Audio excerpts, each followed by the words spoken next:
एक ऐसी strategic location निकल के आई है हमारे लिए इस ग्रीस विजिट से जो जियोपॉलिटिकली बहुत इंपॉर्टेंट है। स्पेसिफिकली चंद्रगुप्त मौर्य और जो सेल्यूसिड एम्पायर था, जो ग्रीक एम्पायर जो पूरे वेस्ट एशिया में रूल कर रहा था फ्रॉम ग्रीस से लेकर वेस्ट एशिया तक, इनके बीच में 305-304 के बीच में मुझे लड़ाई देखने को मिलती है, एक बैटल देखने को मिलती है between Mauryan Empire and the Seleucid Empire. उसी के बाद जो सेल्यूसिड एम्पायर का फाउंडर था सिलिकस निकेटर I, उसने अपनी बेटी को मैट्रिमोनियल अलायंस के थ्रू शादी करवा दी थी चंद्रगुप्त मौर्य से। तो वहां से मुझे मैट्रिमोनियल अलायंसेस भी देखने को मिल जाते हैं between Greek empire and between the Indian Mauryan empire.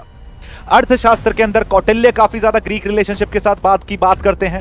Megasthenes जितने इंडिका लिखी है वो भी इंडो और ग्रीक के बारे में, रिलेशन के बारे में हमें काफी कुछ एविडेंसेस और रेफरेंसेस प्रोवाइड कर देते हैं, जिससे हमें पता चलता है कि इंडिया और ग्रीस का रिलेशन काफी पुराना है, काफी पहले से चल रहा है। सबसे बड़ा कारण बहुत ही स्ट्रेटेजिक लोकेशन पे बेस्ड है। वो एक ऐसे जंक्शन पे बैठा है जहां अफ्रीका, यूरोप और एशिया मिलते हैं। डेमोक्रेसी के लिए दोनों को बहुत ज्यादा जाना जाता है। जब तक ये मॉडर्न डेमोक्रेसी का कंसेप्ट नहीं आया था तब तक अब बोलते हैं Athens was the first democracy. और साथ में मेरे यहां भी हेलो एस्पिरेंट्स, चहल एकेडमी के in depth current affairs analysis में आपका स्वागत है। यह इनिशिएटिव आपको किसी भी पर्टिकुलर टॉपिक को 360 डिग्री कवरेज देने के लिए बनाया गया है, जिससे आप एग्जाम में किसी भी डायमेंशन में या किसी भी पर्सपेक्टिव में अगर कोई क्वेश्चन फेस करते हैं रिगार्डिंग दिस पर्टिकुलर टॉपिक तो आप उसे फेस कर पाएं और अच्छे से टैकल भी कर पाएं। जो आज हमें डिस्कस करना है that is regarding the India Greece relations और इंडो ग्रीस रिलेशंस। बेसिकली अभी आपने देखा recently prime minister Modi became the first prime minister in 40 years to visit Greece. तो ग्रीस की इंपॉर्टेंस आपके यूपीएससी एग्जामिनेशन के लिए वैसे ही बहुत ज्यादा इंपॉर्टेंट हो जाती है। तो हम कोशिश करेंगे कि जितने भी पर्सपेक्टिव हम ग्रीस से रिलेटेड कवर कर सकते हैं, जियोपॉलिटिकली, ट्रेड पर्सपेक्टिव से, पॉलिटिकल पर्सपेक्टिव से, उसे इस वीडियो के अंदर कवर कर दें और आपको एक 360 डिग्री कवरेज प्रोवाइड करें। तो आज के इस वीडियो में जो हमें कवर करना है, सबसे पहले what has been the historical relations between India and Greece. कब से स्टार्ट हुए, किस तरीके से चलने शुरू हुए, कब से हम ग्रीस के साथ रिलेशनशिप मेंटेन कर रहे हैं। What are the trade relations, अगर प्रेजेंट पर्सपेक्टिव में देखा जाए हमारे ट्रेड रिलेशंस कैसे हैं। पॉलिटिकल रिलेशंस, ये जो दो कंट्रीज के बीच में जो रिलेशन है, जो मॉडर्न रिलेशंस है specifically after the independence of India, वो कब शुरू हुए, कब एम्बेसीज सेटल करी हमने एक दूसरे के यहाँ, कब एम्बेसीज को हमने एग्जिस्ट करना स्टार्ट किया। नेक्स्ट, अभी जो रिसेंट विजिट हुई है उसका क्या आउटकम निकल के आया है और उसकी क्या क्या इंपॉर्टेंस देखने को मिल जाती है, क्या क्या इंपॉर्टेंट पर्सपेक्टिव्स मुझे देखने को मिल जाते हैं इस पर्टिकुलर पीएम मोदी की विजिट से। एंड लास्ट, कुछ ऐसे फैक्ट्स ग्रीस के बारे में जो आपको प्रीलिम्स एग्जामिनेशन के अंदर काफी ज्यादा हेल्प कर सकते हैं। चलिए शुरू करते हैं। जानने से पहले एक बार आप ये देखेंगे कि ग्रीस की एग्जैक्ट लोकेशन है कहां। ये मैप यूरोप का है। यूरोप के मैप में ग्रीस कहीं यहां देखने को मिल रहा है आपको, basically in the southern Europe. This is the Mediterranean sea, this the Ionian sea, this the Aegean sea. तो कहीं ना कहीं आपको ज्योग्राफिकल बॉडीज, वाटर बॉडीज, जो ज्योग्राफिकल कंट्रीज हैं उसका भी एक आइडिया होना चाहिए, उसके बारे में भी हम डिस्कस करेंगे। तो this is the location of Greece. Specifically देखा जाए तो ये जो कंट्री देखने को मिल रही है आपको, दिस इज ग्रीस। तो ये लोकेशन आप दिमाग में बिठा लीजिए एक बार रिगार्डिंग दी यूरोपियन पर्सपेक्टिव से, वर्ल्ड पर्सपेक्टिव से। इसके अलावा अगर ग्रीस के मैप को देखा जाता है, this is the map of Greece. यहां आपको कंट्रीज दिख रही हैं, Albania, North Macedonia, Bulgaria and Turkey, जिनसे ये बॉर्डर शेयर कर रहा है अपना। तो ये पूरा हमें ग्रीस का मैप देखने को मिलता है। मेडिटेरेनियन सी देखने को मिल रही है आपको, एजियन सी देखने को मिल रही है, यहाँ आयरन सी देखने को मिल रही है। तो इन वाटर बॉडीज को भी आप याद रखेंगे, कुछ ऐसी कंट्रीज को याद रखेंगे जो ग्रीस के आसपास देखने को मिल जाती हैं आपको, प्रीलिम्स के लिए बहुत इंपॉर्टेंट हो जाता है वो। अब अगर हिस्टोरिकल रिलेशंस की बात की जाए कि ग्रीस के साथ हमारे हिस्टोरिकल रिलेशंस कब से शुरू हुए, तो ये रिलेशन मुझे बहुत पहले से चलते हुए दिख रहे हैं, लगभग 3000 साल पहले से। And to be around 2500 to 3000 years के उससे पुराना रिलेशन दिखता है मुझे ग्रीक सिविलाइजेशन और इंडियन सिविलाइजेशन का। जिस टाइम पे हमारे यहाँ वैदिक सिविलाइजेशन चल रही थी तभी से हमारी कनेक्टिविटी है। दोनों ही हिस्टोरिक सिविलाइजेशंस हैं, प्री हिस्ट्री में भी एग्जिस्ट कर रही हैं। डेमोक्रेसी के लिए दोनों को बहुत ज्यादा जाना जाता है। जब तक ये मॉडर्न डेमोक्रेसी का कंसेप्ट नहीं आया था तब तक अब बोलते हैं Athens was the first democracy. और साथ में मेरे यहां भी मुझे रिपब्लिक्स एग्जिस्ट करते हुए दिख रहे थे, जैसे कुरु है, कुरु was also a republic, right. Vajji was also a republic, right. तो ऐसे मुझे डेमोक्रेसी को हम बोल सकते हैं कि डेमोक्रेसी के प्रोपोनेंट्स हैं दोनों countries, India as well as Greece. Alexander Alexander the Great के बारे में, जिसे सिकंदर बोला जाता है हिंदी में, उसके बारे में आपने सुना, वो नॉर्थ मैसेडोनिया से बिलोंग करता, that was the part of Greek Empire at that point of time. वो जब इंडिया आया तो हमें देखने को मिलता है कि कनेक्टिविटी कैसे आपको इंडिया और ग्रीस के बीच में देखने को मिल रही है। इंडिया ही रीच्ड इंडिया अराउंड 326 बीसी, उस टाइम पे Nanda dynasty was ruling in here. उसके सोल्जर्स ने रिफ्यूज कर दिया था लड़ने से, and he went back. Of course वो इंडिया को नहीं जीत पाया था। इसके अलावा मौर्यन किंग्स, स्पेसिफिकली चंद्रगुप्त मौर्य और जो सेलुसिड एम्पायर था, जो ग्रीक एम्पायर था, जो पूरे वेस्ट एशिया में रूल कर रहा था फ्रॉम ग्रीस से लेकर वेस्ट एशिया तक, इनके बीच में 305-304 के बीच में मुझे लड़ाई देखने को मिलती है, एक बैटल देखने को मिलती है between Mauryan Empire and the Seleucid Empire, जिसमें मौर्यन एम्पायर अपने आप को एक्सटेंड कर पाता है टिल अफगानिस्तान। उसी के बाद जो सेलुसिड एम्पायर का फाउंडर था सिलिकस निकेटर वन, उसने अपनी बेटी को मैट्रिमोनियल अलायंस के थ्रू शादी करवा दी थी चंद्रगुप्त मौर्य से। तो वहां से मुझे मैट्रिमोनियल अलायंसेस भी देखने को मिल जाते हैं between Greek empire and between the Indian Mauryan empire. Gandhara school of architecture, जब हम गांधार स्कूल ऑफ आर्किटेक्चर की बात करते हैं तो हम बुद्धिस्ट स्कूल ऑफ आर्किटेक्चर की जब बात करते हैं तो हमारे पास तीन चीजें हैं, Gandhara school of architecture, Mathura school of architecture and Amaravati school of architecture. तो हमें गांधारा स्कूल ऑफ आर्किटेक्चर में काफी ज्यादा ग्रीक इन्फ्लुएंस देखने को मिल जाता है, जो बुद्धा की इमेजेस वहां देखने को मिलती हैं उसमें ग्रीक इन्फ्लुएंस देखने को मिल जाता है। अर्थशास्त्र के अंदर कौटिल्य काफी ज्यादा ग्रीक रिलेशनशिप के साथ बात करते हैं। मेगास्थनीज जितने इंडिका लिखी है वो भी इंडो और ग्रीक के बारे में, रिलेशन के बारे में हमें काफी कुछ एविडेंसेस और रेफरेंसेस प्रोवाइड कर देते हैं, जिससे हमें पता चलता है कि इंडिया और ग्रीस का रिलेशन काफी पुराना है, काफी पहले से चल रहा है। आगे अगर ट्रेड रिलेशंस की बात की जा रही है तो अगर प्रेजेंट टाइम में देखा जाए तो दोनों कंट्रीज के बीच का जो बायलैटरल ट्रेड है दैट इज अराउंड $2 बिलियन। और ये डेटा कब का है? ये डेटा है 2022-2023 का, 2022-2023 का। तो अभी बहुत ज्यादा ट्रेड नहीं है हमारा ग्रीस के साथ, और इसलिए शायद हमें और भी ज्यादा जरूरत है कि हम एक बेटर रिलेशनशिप मेंटेन कर पाए ग्रीस के साथ। सबसे बड़ा कारण बहुत ही स्ट्रेटेजिक लोकेशन पे बेस्ड है, वो एक ऐसे जंक्शन पे बैठा है जहां अफ्रीका, यूरोप और एशिया मिलते हैं। अगर आप मैप देखेंगे, जो मैं ग्रीस का मैप दिखा रहा था आपको, तो देखेंगे यहां जो ग्रीस की लोकेशन है, this is Africa, this is Europe and this is Asia. Basically Turkey half in Asia half in Europe. तो कहीं ना कहीं मुझे देखने को मिलता है कि जो मैप है ग्रीस की, जो लोकेशन है वो काफी ज्यादा स्ट्रेटेजिक है। तो इंडिया के साथ अगर वो रिलेशनशिप मेंटेन अच्छे हो पाते हैं हमारे ग्रीस के साथ, इंडिया और ग्रीस के रिलेशन बेटर हो पाते हैं, तो स्ट्रेटेजिकली भी हमें काफी ज्यादा बेनिफिट देखने को मिल सकता है इस चीज का। अगर हम बात करें ट्रेड रिलेशंस की, ट्रेड रिलेशंस पे आगे बढ़ते हैं तो हमारा जो मेजर एक्सपोर्ट्स है, इंडिया जो मेजर एक्सपोर्ट्स करता है ग्रीस के लिए वो क्या क्या है?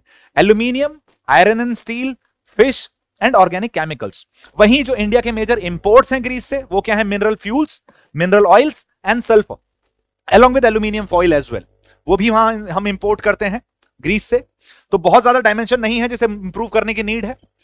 अब एक और चीज है, 2019 में 2019 में एक फेयर हुआ था, 84th फेयर था वो, जिसे हम क्या बोलते हैं?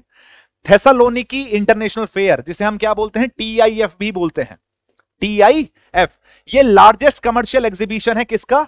ग्रीस का। और इंडिया को इसमें एक ऑनर्ड कंट्री की तरह इनवाइट किया गया था। तो कहीं ना कहीं हम ट्रेड रिलेशनशिप अपने बेटर करने की कोशिश कर रहे हैं। तो ये TIF किसका है? TIF is the largest commercial exhibition या फिर लार्जेस्ट कमर्शियल शोकेस जब करता है अपनी कमर्शियल कैपेबिलिटी को ग्रीस, तो इस फेयर के थ्रू करता है। 2019 में इंडिया ने इसमें पार्टिसिपेट भी किया था। आगे बढ़ते हैं। अगर पॉलिटिकल रिलेशंस की बात की जाए, देखो पॉलिटिकल रिलेशंस पे तो हम देख रहे हैं कि बहुत पहले से मॉडर्न टाइम पे भी पॉलिटिकल रिलेशंस थे, लेकिन अगर मॉडर्न पर्सपेक्टिव से देखा जाए तो मुझे देखने को मिलता है कि 1950 में हमारा कॉन्स्टिट्यूशन एनफोर्स हुआ, हम कॉन्स्टिट्यूशनल डेमोक्रेसी बन गए, और मई 1950 में ही हमारा जो डिप्लोमेटिक रिलेशन है ग्रीस के साथ वो एस्टेब्लिश हो गया है, वो शुरू हो चुका है। मतलब मई 1950 से मई 1950 से हमने ग्रीस के साथ अपने डिप्लोमेटिक रिलेशंस एस्टेब्लिश कर लिए हैं। जो पहली एम्बेसी दिल्ली में खोली ग्रीस ने अपनी एम्बेसी 1950 में ही दिल्ली में खोल दी थी। मतलब ग्रीस का जो प्रेजेंस था, जो डिप्लोमेटिक प्रेजेंस था इंडिया के अंदर, वो मुझे 1950 से ही देखने को मिल रहा है। वहीं इंडिया की अगर बात करें तो इंडिया ने अपनी एम्बेसी जो एथेंस में ओपन की है that was in 1978। We took some time and उसके बाद हमने 1978 में फाइनली अपनी एम्बेसी जो है वो एथेंस में खोली, जिससे हमारे डिप्लोमेटिक रिलेशंस और ज्यादा स्ट्रांग होते हुए दिखते हैं। ग्रीस इंडिया को सपोर्ट करता है जब परमानेंट मेंबरशिप की बात आती है यूएनएससी के अंदर। यूनाइटेड नेशन सिक्योरिटी काउंसिल में India is fighting for its permanent place, right. तो ग्रीस जैसी कंट्रीज का सपोर्ट मिलना, डेवलपिंग कंट्रीज का सपोर्ट मिलना तो हमारे लिए बहुत जरूरी है। और ऐसे टाइम पे जब एक ऐसी कंट्री जो स्ट्रेटेजिकली भी इंपॉर्टेंट है और यूएनएससी में भी मुझे सपोर्ट कर रही है, तो हमारे लिए काफी ज्यादा बेनिफिशियल हो सकता है। म्यूचुअली भी बेनिफिट पहुंचाने की कोशिश करेंगे कि अगर हमें फायदा मिलता है तो हम ग्रीस को भी फायदा पहुंचाएं। तो कहीं ना कहीं ग्रीस हमें इंडिया को, इंडियन स्टैंड को सपोर्ट करता हुआ दिखता है यूएन सिक्योरिटी काउंसिल के अंदर भी।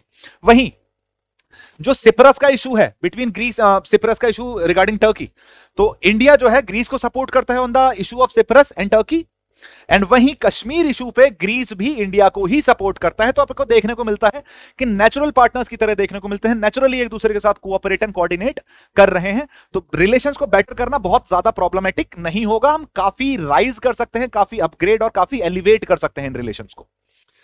आगे बढ़ते हैं। अभी जो रिसेंट विजिट हुई है पीएम मोदी की, ये क्यों इंपॉर्टेंट है, क्या कारण है जिसकी वजह से हम इसे इतनी ज्यादा इंपॉर्टेंस दे रहे हैं? इंडो ग्रीस रिलेशन आपके लिए बहुत ज्यादा इंपॉर्टेंट हो जाते हैं जिस वजह से इस रिलेशन से, इस विजिट के बाद जो हमारा ग्रीस के साथ रिलेशनशिप था, सबसे पहली चीज जो याद रखनी है वो हमने एलिवेट कर दिया है, अपग्रेड कर दिया है to the level of strategic relationship.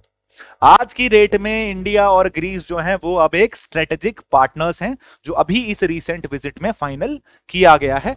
तो इससे खुद ही पता चलता है कि अगर मैं स्ट्रेटेजिक रिलेशनशिप मेंटेन करना चाहता हूं, स्ट्रेटेजिक पार्टनर बना रहा हूं ग्रीस को, तो ऑफ कोर्स मैं अपने रिलेशनशिप को उसके साथ अपग्रेड और ज्यादा एलिवेट करने की डेफिनेटली कोशिश करता रहूंगा, और वो डिफरेंट डिफरेंट डायमेंशंस में होगा, not just in a unidirectional perspective. दूसरा, हमारा जो एम निकल के आया स्पेसिफिकली अगर ट्रेड पर्सपेक्टिव से देखा जाए, तो हमने जो कोशिश करी है, जो हमने निर्धारित करे हैं अपने एम्स और ऑब्जेक्टिव्स, इसमें तो हमने बोला है कि जी हमारा ट्रेड जो है वो काफी ज्यादा कम है, तो सबसे पहले टारगेट है कि ट्रेड को डबल करो। अभी 2.2 है तो एटलीस्ट 4.4 बिलियन पे लेके जाओ इसे। हमारा जो ट्रेड है, जो बायलैटरल ट्रेड चल रहा है, उसको 2 गुना बढ़ाना है हमें। इस मीटिंग के, इस विजिट से ये भी एक आउटकम निकल के आया है।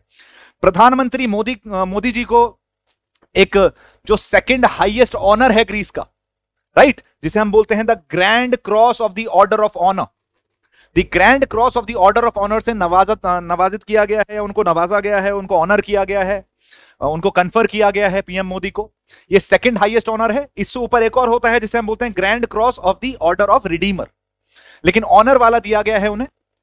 ऐसा बोला जाता है कि this must be conferred on to the righteous people, to the most righteous people. तो कहीं ना कहीं प्रधानमंत्री मोदी को जब ये ऑनर मिला है, तो इससे ये पता चलता है कि ग्रीस किस तरीके से इंडिया के साथ अपने रिलेशनशिप को और ज्यादा बेटर करना चाहता है। तो ये याद रखेंगे, आपके सेकंड हाईएस्ट ऑनर दिया गया है प्रधानमंत्री मोदी को ग्रीस के अंदर। दूसरा, प्रधानमंत्री मोदी जी, पीएम मोदी जी वहां एक टूम्ब ऑफ अननोन सोल्जर्स है, उसको भी विजिट किया उन्होंने। एथेंस में ही है ये जगह। इसे 1930 और 1932 के बीच में बनाया गया था। बनाया किसने था, किसने स्कल्पचर किया था उन नामों का? वो है फोकियन रॉक।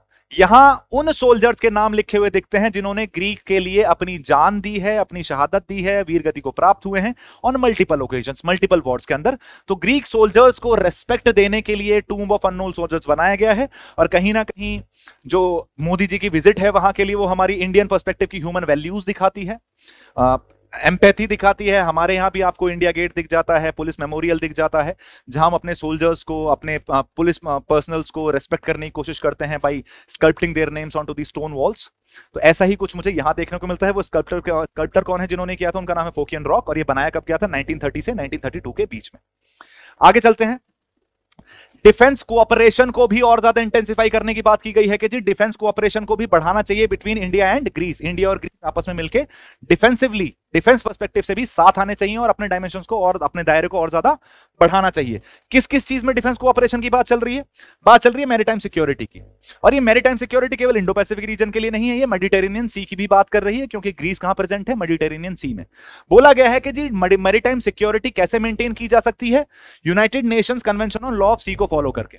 अब आप मुझे कमेंट्स में ये बताइए कि यूएन क्लॉज साइन कब किया गया था? हम हमेशा ये बोलते हैं, चाहे हम इंडो पैसिफिक की बात करें, चाहे मेडिटेरेनियन सी की बात करें, चाहे अटलांटिक की बात करें, चाहे पैसिफिक की बात करें, हम हमेशा ये बोलते हैं कि जो इंटरनेशनल रूल्स एंड ऑर्डर्स हैं, रूल्स एंड रेगुलेशंस हैं, उनको फॉलो करते हुए चलना चाहिए। और ये स्पेसिफिकली हम टारगेट करते हैं इंडो पैसिफिक रीजन में चाइना को, बिकॉज वो काफी ज्यादा डोमिनेट करने की कोशिश करता है in the South China Sea as well as in the East China Sea. तो यहां भी ग्रीस के साथ हम मैरीटाइम सिक्योरिटी पर्सपेक्टिव में बात करने की बात कर रहे हैं। काउंटर टेररिज्म को हमने एक मुद्दा बनाया है। जब डिफेंस कोऑपरेशन की बात आ रही है तो of course counter terrorism would be the part of it. तो काउंटर टेररिज्म में कैसे हम एक दूसरे को सपोर्ट कर सकते हैं, कैसे इंफॉर्मेशन फ्लो हो सकता है, कैसे इंफॉर्मेशन एक्सचेंज हो सकती है, उसको भी प्रमोट किया जाए, उसको भी स्ट्रीमलाइन किया जाए इस डिफेंस कोऑपरेशन के अंडर। साइबर सिक्योरिटी पर्सपेक्टिव, उसको भी इंप्रूव करने की जरूरत है। मैं आपकी हेल्प करूं, आप मेरी हेल्प करो। ऑफ कोर्स म्यूचुअल वर्ल्ड जो है वो आइसोलेशन में नहीं जीत सकता, आपको साथ मिलकर चलना ही पड़ेगा। तो कहीं ना कहीं साइबर सिक्योरिटी को भी इसके अंदर इंक्लूड कर रहे हैं। और अपनी डिफेंस इंडस्ट्री को प्रमोट करने के लिए जो इंडियन गवर्नमेंट का एक मोटिव है। तो कहीं ना कहीं डिफेंस इंडस्ट्रीज के रिलेशन में भी ये दोनों कंट्रीज एक दूसरे के साथ कोऑपरेट और कोऑर्डिनेट करती हुई दिखेंगी, जो डिफेंस कोऑपरेशन का ही एक पार्ट है। एक और चीज मुझे देखने को मिलती है, एक एग्रीमेंट साइन किया गया है जिसे हम बोलते हैं mobility and migration partnership agreement, MMPA, mobility and migration. नाम से ही समझ में आ रहा है ये एग्रीमेंट किसकी बात करता है, ये मूवमेंट की बात करता है वर्कफोर्स के, कि जिससे इंडियन वर्कफोर्स, इंडिया के लोग ग्रीस में और ग्रीस के लोग इंडिया में इजीली आके काम कर सकें, इजीली मूव कर सकें, इजीली मोबिलाइज कर सकें एक दूसरे को। उसी वजह से मुझे MMPA एग्रीमेंट साइन होता हुआ दिखता है। तो बेसिकली ये लेबर मूवमेंट को फैसिलिटेट करने के लिए इंडिया और ग्रीस के बीच में ये MMPA एग्रीमेंट साइन किया गया है। अदर एरियाज जिसमें कोऑपरेशन की बात की जा रही है वो पेमेंट्स हैं। जैसे आपने देखा है UPI की बात की जाती है, चाहे UAE की बात करें, चाहे फ्रांस की बात करें, हमने देखा UPI को इंप्लाई किया गया है वहां डिफरेंट कंट्रीज में। तो कहीं ना कहीं ग्रीस को भी उसके अंदर इंक्लूड किया जाए, उसके ऊपर काम किया जाएगा। एजुकेशन सेक्टर में किस तरीके से स्टूडेंट एक्सचेंज प्रोग्राम्स में, स्कॉलरशिप प्रोग्राम में ग्रीस को इंक्लूड किया जा सकता है for Indian students as well as for the Greece students coming to India. Next is pharmaceuticals. India is known as the pharmacy of the world. Generic medicine के माई बाप है, हम दुनिया को प्रोवाइड करते हैं। तो कहीं ना कहीं फार्मास्यूटिकल पर्सपेक्टिव में भी हम एक दूसरे के साथ कोऑपरेट एंड कोऑर्डिनेट करने की बात करेंगे। एंड लास्ट में शिपिंग की बात चलती है, शिपिंग रूट्स के बारे में बात की जाएगी, ट्रेड के बारे में बात की जाएगी। शिपिंग इंडस्ट्री जनरली जो है ना, वो कहां से रन करती है, यूरोप से रन करती है। And Greece is of course the part of Europe, एक मेजर मेडिटेरियन सी में लोकेटेड कंट्री है। तो शिपिंग पर्सपेक्टिव में भी हम कोऑपरेट करने की कोशिश करते हैं। एक इंपॉर्टेंट चीज यहां बात की गई है पायरियस पोर्ट की। पायरियस पोर्ट एक ऐसी स्ट्रेटेजिक लोकेशन निकल के आई है हमारे लिए इस ग्रीस विजिट से, जो जियोपॉलिटिकली बहुत इंपॉर्टेंट है। देखो, अब तक हमारे पास यूरोप से जो कनेक्टिविटी रूट है वो सुएज कैनाल रूट है। उसके बाद हमने कोशिश करी थी सुएज कैनाल रूट से हम जाते हैं सदर्न फ्रांस की साइड और कनेक्ट करते हैं to the different parts of the Europe. हमने कोशिश की थी international north south transport corridor से हम एक ऑल्टरनेटिव रूट ढूंढेंगे जो यूरोप से कनेक्टिविटी दे सकता है। क्या है international north south transport corridor? Navi Mumbai से स्टार्ट होता है नावा शेवा पोर्ट से, जिसे हम JNPT Jawaharlal Nehru port trust भी बोलते हैं। वहां से जाता है ईरान, ईरान के अंदर एक बंदर अब्बास पोर्ट है। उसके ऊपर जाते हैं बंदर अंजेली, ईरान का ही पोर्ट है। देन अजरबैजान में एक पोर्ट है बाकू, एंड देन उसके ऊपर Astrakhan in Russia, then finally eventually to Moscow, and then finally to Saint Petersburg, जो मुझे कनेक्टिविटी प्रोवाइड करता है to the eastern Europe and finally to the Europe. लेकिन अब प्रॉब्लम यह है कि चाबहार पोर्ट और बंदर अब्बास पोर्ट का इस्तेमाल इसलिए डिफिकल्ट हो गया है क्योंकि आर्मेनिया और अजरबैजान के बीच में नगोर्नो काराबाख रीजन को लेकर कंटिन्यूअस कॉन्फ्लिक्ट चल रही है। तो वो रूट इतना ज्यादा आउटपुट अभी प्रोवाइड नहीं कर पाएगा और वो भी नहीं पता कब तक, वहां जो सिचुएशन हो कब तक कूल डाउन होगी। तो हमें एक ऑल्टरनेटिव रूट की जरूरत है जो मुझे यूरोप के साथ कनेक्टिविटी प्रोवाइड कर सके। ब्रेक्सिट हुआ है, यूरोप के अंदर अपनी ही असमंजस चल रही है, तो ऐसे टाइम पे यूरोप के साथ बेटर रिलेशनशिप के लिए हम बायलैटरल ट्रेड एग्रीमेंट की भी बात कर रहे हैं, उनके साथ फ्री ट्रेड एग्रीमेंट की भी बातचीत चल रही है यूरोप के साथ, EU के साथ एज वेल एज UK के साथ। तो ऐसे टाइम पे एक ऑल्टरनेटिव रूट होना जरूरी है, एक ऑल्टरनेटिव पोर्ट होना जरूरी है जो मेरी हेल्प कर सके टू कनेक्ट विद यूरोप। तो ये जो पायरियस पोर्ट है, इसकी लोकेशन देख लेते हैं एक बार हम कि लोकेटेड कहां है पायरियस पोर्ट। ये जो आपको पोर्ट देखने को मिल रहा है, ये जो पोर्ट है, this is Piraeus port. Location वापस दिखा रहा हूं, दिस इज पायरियस, एंड ये जो पोर्ट देखने को मिल रहा है, this port is just near Athens, this is Piraeus port. ये इस पायरियस पोर्ट को हम यूटिलाइज करने की कोशिश कर रहे हैं टू कनेक्ट विद यूरोप। ये ग्रीस का लार्जेस्ट पोर्ट है और यूरोप में one of the largest port है।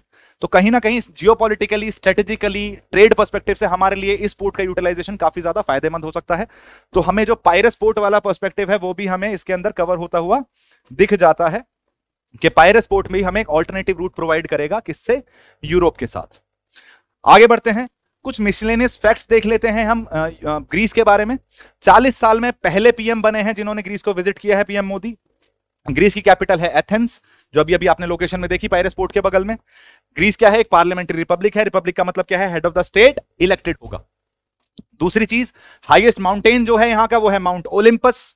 अगर बॉर्डर देखा जाए कौन कौन सी कंट्री से बॉर्डर कर रहा है ये ग्रीस, तो हम बोलते हैं मेडिटेरेनियन सी तो है ही ऑफ कोर्स। वहां हमें देखने को मिल रहा है अल्बानिया, नॉर्थ मैसेडोनिया, बुल्गारिया और Turkey. These are the bordering countries of Greece, right. इन 4 कंट्रीज के साथ ग्रीस अपना बॉर्डर शेयर करता है। एक और फैक्चुअल पर्सपेक्टिव है, 2021 में 72nd रिपब्लिक डे पे एक ग्रीक इंडोलॉजिस्ट है, इंडोलॉजिस्ट मतलब जो इंडिया के बारे में स्टडी कर रहे हैं, जिनका नाम है निकोलस कजानस।